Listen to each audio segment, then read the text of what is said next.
السلام عليكم ورحمة الله وبركاته. بسم الله والحمد لله والصلاة والسلام على رسول الله وعلى آله وصحبه ومن والاه. ربي اشرح لي صدري ويسر لي أمري واحلل عقدة من لساني يفقهوا قولي.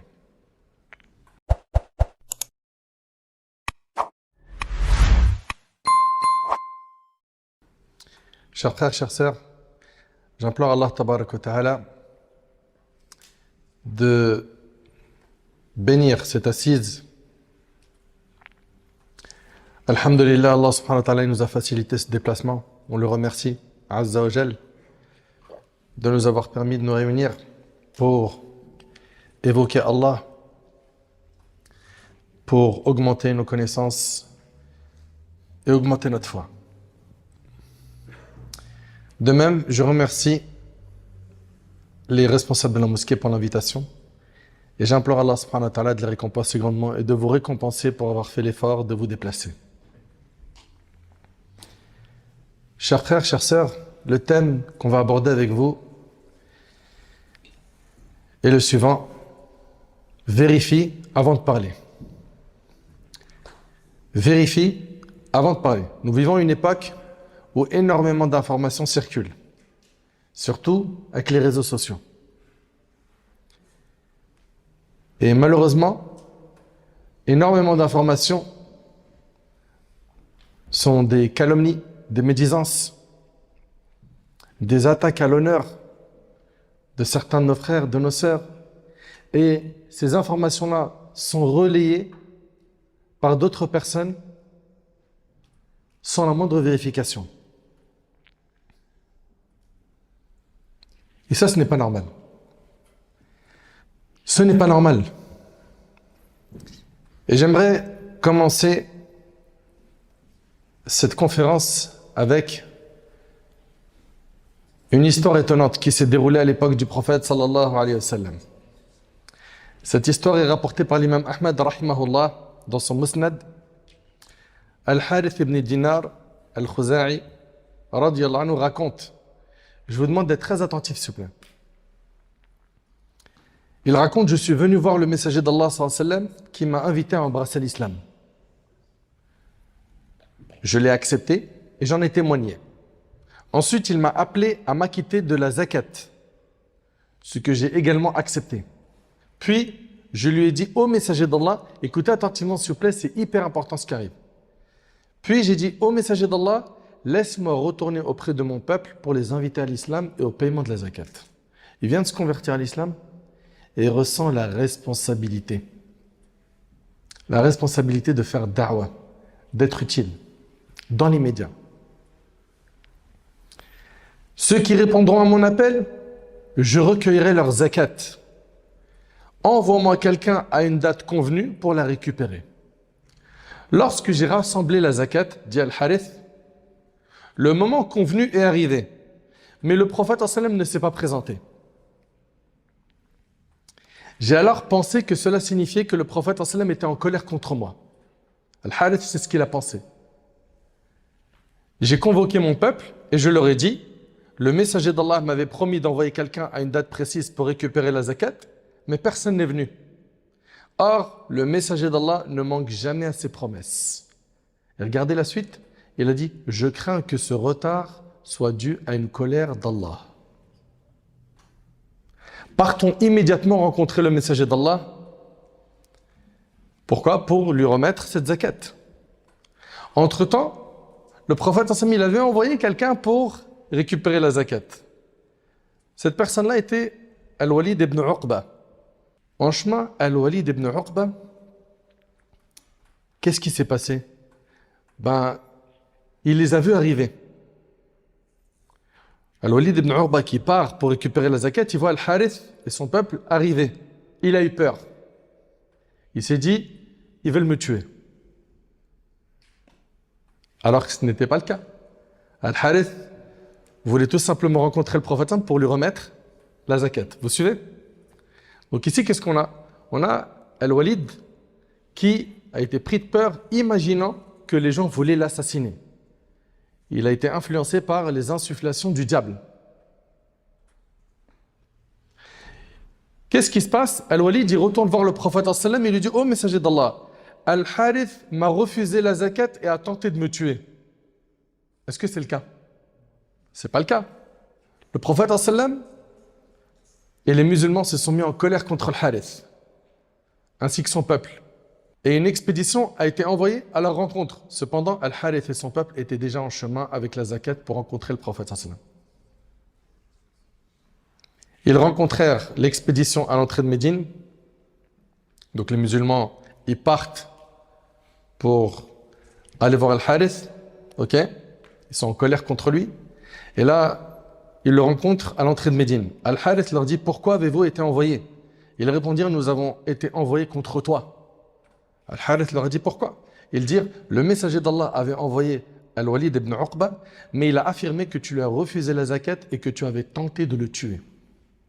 Al-Harith a juré, il a dit: par celui qui a envoyé Mohammed avec la vérité, je ne l'ai jamais vu ni rencontré.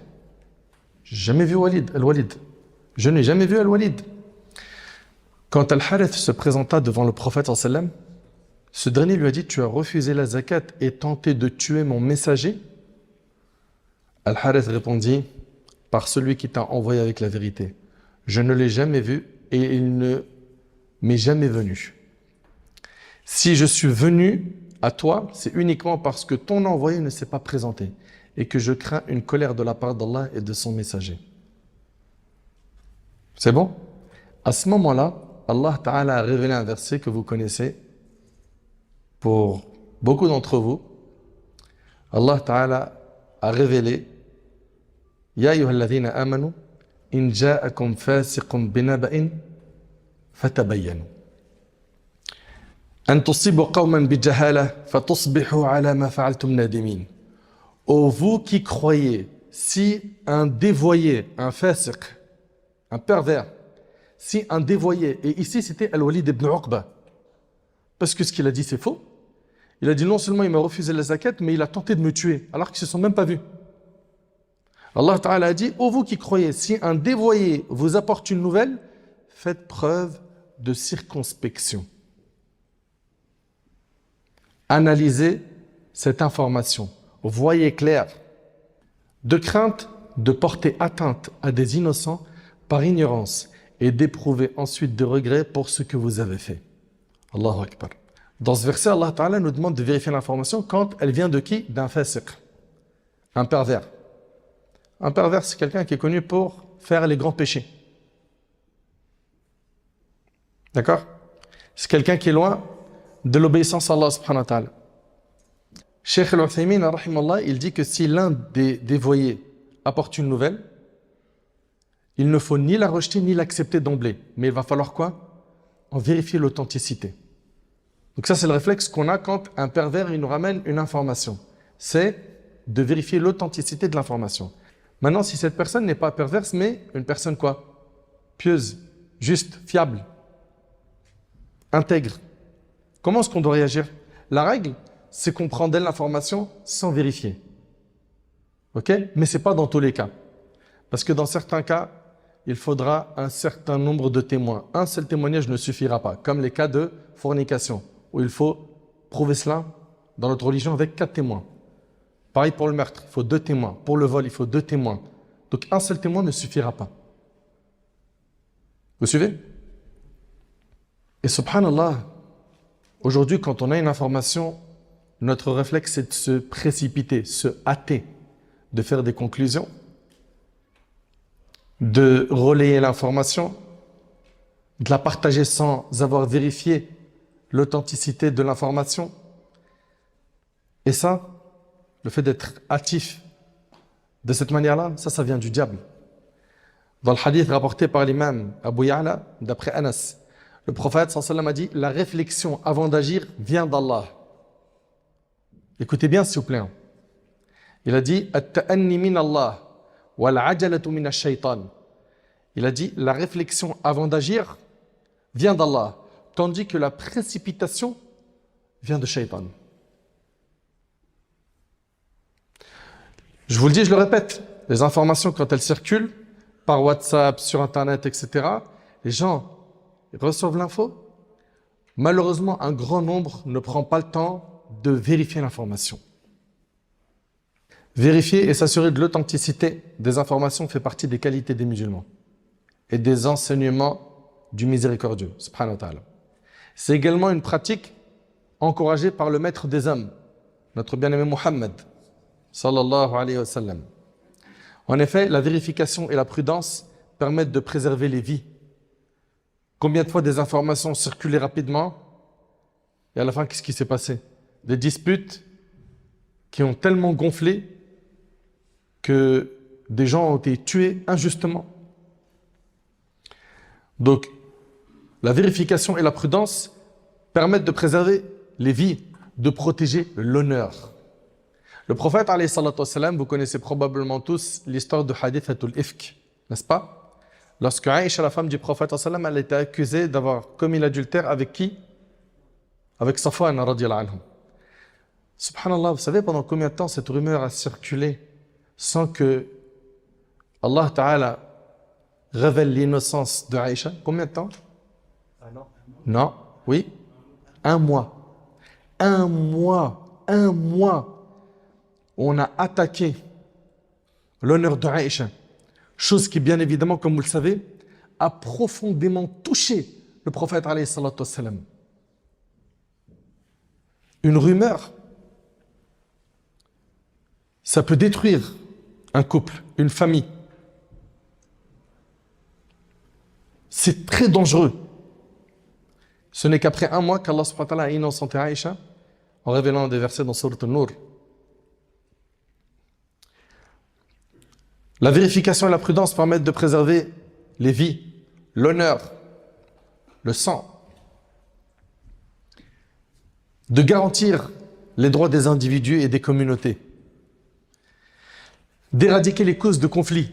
Combien de fois des informations ont circulé et elles ont été la cause d'un divorce, d'une grande division au sein d'une famille ou entre amis, dans une association, dans une mosquée. Parce que l'information, elle vient et tu prends tout pour argent comptant sans vérifier. Est-ce que cette information est vraie ou fausse? Et ça, mes frères et mes sœurs, il va falloir qu'on craigne Allah et qu'on change notre comportement. Quand on reçoit une information, il ne faut pas être hâtif. Il faut prendre le temps d'analyser cette information. À travers la vérification et la prudence, la vérité se distingue du mensonge. Le véridique se distingue du menteur. Que nous sommes en besoin de cette noble qualité dans un temps où les accusations sont lancées à la légère et où les rumeurs, les images et les vidéos sont diffusées sans vérification ni discernement. Wallahi, combien de personnes nobles ont été accusées par des personnes perverses? Et malheureusement, beaucoup de gens ont relayé l'information, ils ont pris ça pour argent comptant. Ne soyons pas ces relais qui relayent des informations sans les vérifier. Jamais. Jamais.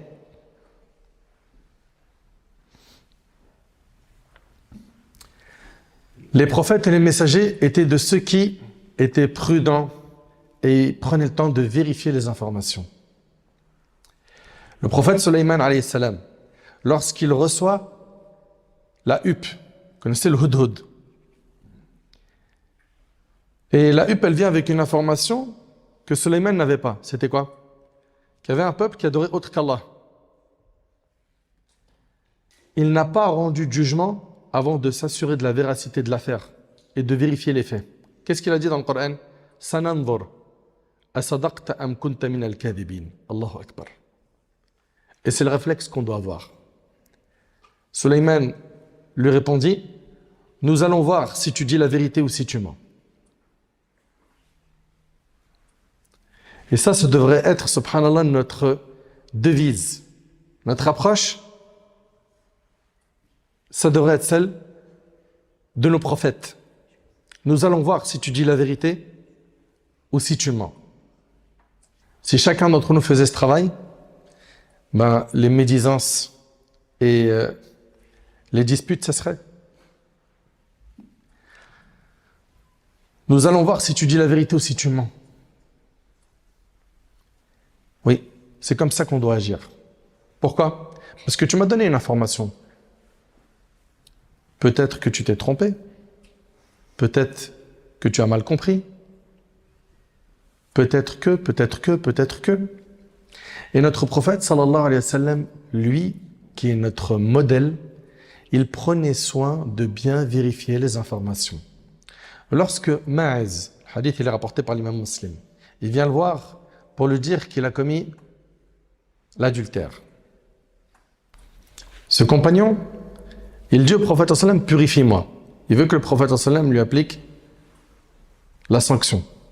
Le prophète sallallahu alayhi wa sallam va questionner en disant, est-il atteint de folie? Il vérifie. Est-ce que cette personne-là est normale ou pas? Ensuite, il va dire, a-t-il consommé de l'alcool?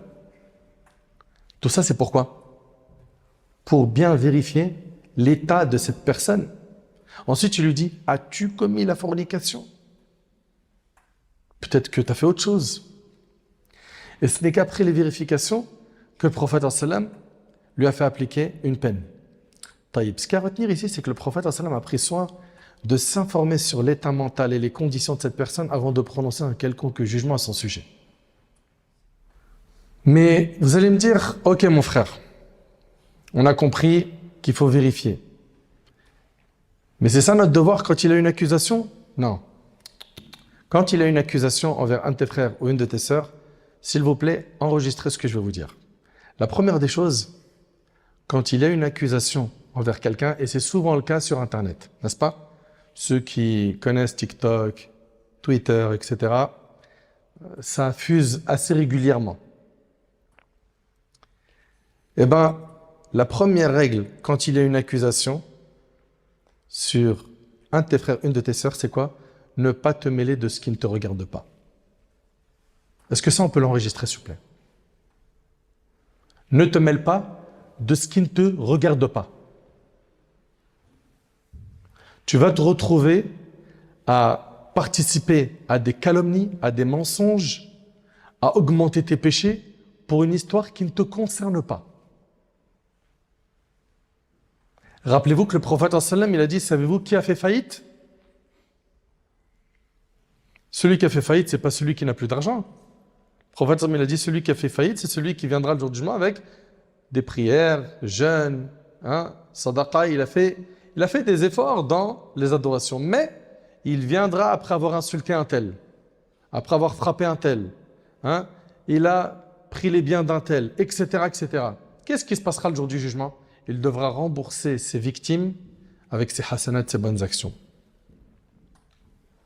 Ça veut dire que, subhanallah, tu as œuvré dans ta vie, tu as fait des umrah, tu as fait du dhikr, des prières, tu as lu le Coran, tu as appris des sourates, etc. pour à la fin distribuer les récompenses de tes bonnes actions à tes victimes.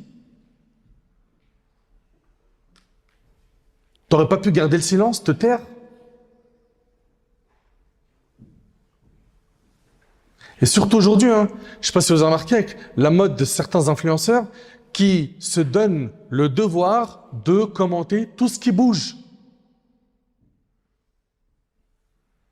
Et combien de fois ils le font sans vérifier les informations, sans connaître les tenants et aboutissants, sans avoir les deux versions, sans avoir surtout les compétences religieuses requises pour traiter ces sujets.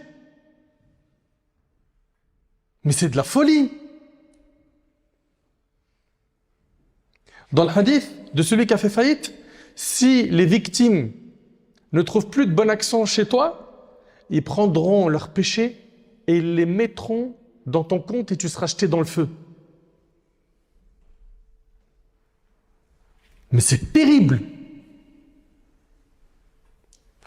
Mêle-toi de ce qui te regarde. Ouais, un tel parmi les stars, parmi les influenceurs, parmi les imams, parmi ceci. Mêle-toi de ce qui te regarde. T'as vu ce qu'ils ont dit sur lui, t'as vu ce qu'ils ont dit sur elle, c'est grave, c'est pas possible. Il y a des screens, il y a des audios. Mêle-toi de ce qui te regarde. Abu Huraira radiyallahu anhu a dit, le prophète sallallahu alayhi wa sallam a dit, fait partie de l'excellence de la soumission d'une personne envers Allah le fait de délaisser ce qui ne le regarde pas. C'est rapporté par Tirmidhi et d'autres. Et écoute ce qu'a dit le Hassan al-Basri, rahimahullah, ce grand savant parmi les tabi'in. Il a dit, l'un des signes qui indique qu'Allah s'est détourné du serviteur, Allah yabarik fikum, s'il vous plaît, soyez concentrés sur ce qui arrive. L'un des signes qui indique qu'Allah s'est détourné du serviteur, c'est le fait qu'il s'occupe de ce qui ne le regarde pas. Tu t'occupes de ce qui ne te regarde pas, c'est un signe qu'Allah s'est détourné de toi. Ça te fait rien d'entendre ça? L'essentiel, c'est que tu as toujours de l'argent, ta cote sur le net n'a pas bougé, c'est ça le plus important? Ou c'est la satisfaction d'Allah? Mais on est musulmans. On ne peut pas rester insensible après avoir écouté de tels propos. Al-Hassan al-Basri a dit, rahimahullah, l'un des signes qui indique qu'Allah s'est détourné du serviteur, c'est le fait qu'il s'occupe de ce qui ne le regarde pas. Mes chers frères, mes chères sœurs, vous avez des informations qui circulent dans vos téléphones, par WhatsApp, Telegram, SMS, ou sur les réseaux sociaux que vous regardez. Quel doit être notre réflexe quand on voit des accusations? J'écoute, premier réflexe. C'est quoi?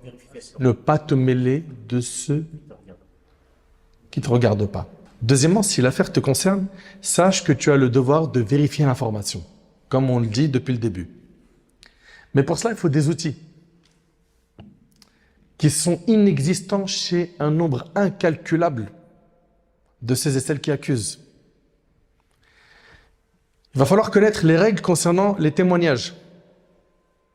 Savoir qu'est-ce qui représente une preuve dans la religion. Selon Abdullah ibn Abbas, radiyallahu anhuma, le prophète sallallahu alayhi wa sallam a dit, si l'on accordait aux gens toutes leurs réclamations, écoutez bien, hein, si l'on accordait aux gens toutes leurs réclamations, il y aurait des gens qui réclameraient les biens et la vie d'autrui. Vous entendez le hadith? Si l'on accordait aux gens toutes leurs réclamations, il y aurait des gens qui réclameraient les biens et la vie d'autrui. C'est quoi la règle? Cependant, Fatima a dit, al-bayyin ala al-mudda'i wal-yamin ala man ankar. Au plaignant de fournir la preuve et à l'accusé qui nie de témoigner sous la foi du serment. Le hadith il est rapporté par Al-Bayhaqi et d'autres. Très bien. Qu'est-ce qu'il nous dit le hadith? Il nous dit qu'en islam, celui qui accuse, il doit amener une preuve. Celui qui accuse, on l'appelle le plaignant. Lui, il doit amener une preuve.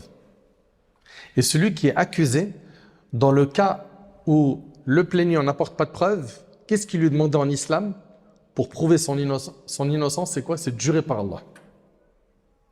Il dit, je le jure par Allah, que je ne lui ai pas pris son bien.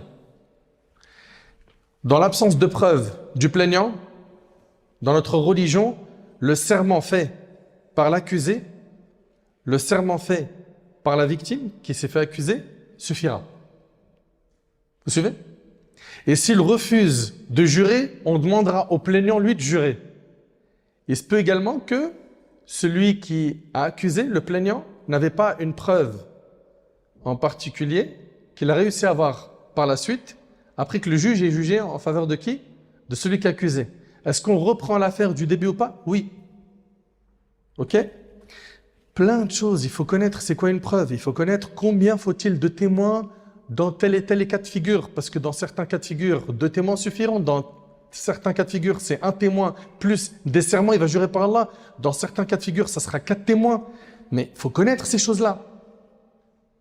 Il faut connaître les caractéristiques que doivent avoir les témoins. Est-ce qu'on prend le témoignage de n'importe qui? L'imam Ahmad, par exemple, rahimahullah, il n'acceptait pas le témoignage de quelqu'un qui ne prie pas salat al-witr. Il dit, celui qui ne prie pas le witr, on ne prend pas son témoignage. À l'époque des pieux prédécesseurs, ils étaient fermes. Sur quoi? Sur les critères et les caractéristiques que doit avoir le témoin. On ne prend pas le témoignage de n'importe qui. Il ne suffit pas que ce soit quelqu'un qui est connu pour être une bonne personne pour que forcément sa parole soit prise en compte. Il y a des caractéristiques. Est-ce qu'on les connaît? Est-ce qu'on les a étudiées dans les livres de fiqh? Dans les livres de jurisprudence islamique? Dans le cas où on n'a pas le nombre de témoins suffisant, qu'est-ce qu'on fait dans notre religion? des questions, il y en a beaucoup. Et malheureusement, les gens ne cherchent pas à étudier ces sujets. Et ils se prononcent et ils donnent leur avis sur tout. La règle, c'est qu'un péché secret reste secret. Le prophète nous a enseigné que celui qui cache les défauts de son frère, Allah lui cachera les siens dans cette vie et dans l'autre. Et dans certains cas, il est permis de dévoiler les péchés de quelqu'un. Dans quelles conditions? Quelles sont les exceptions à cette règle? Connais-tu ce chapitre? L'as-tu étudié? As-tu écouté les deux versions?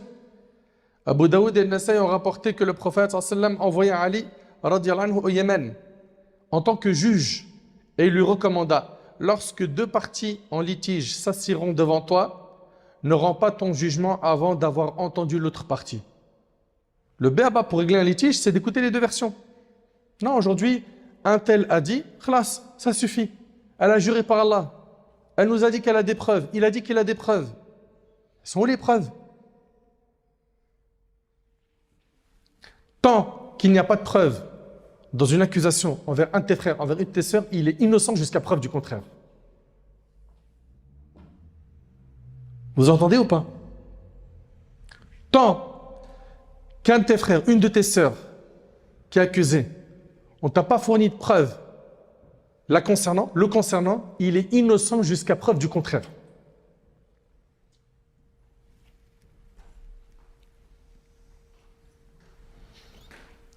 Lorsque deux parties en litige s'assiront devant toi, le prophète il a dit ça à Ali, ne rends pas ton jugement avant d'avoir entendu l'autre partie comme tu as écouté la première, car cela est plus à même de te permettre de juger avec justesse.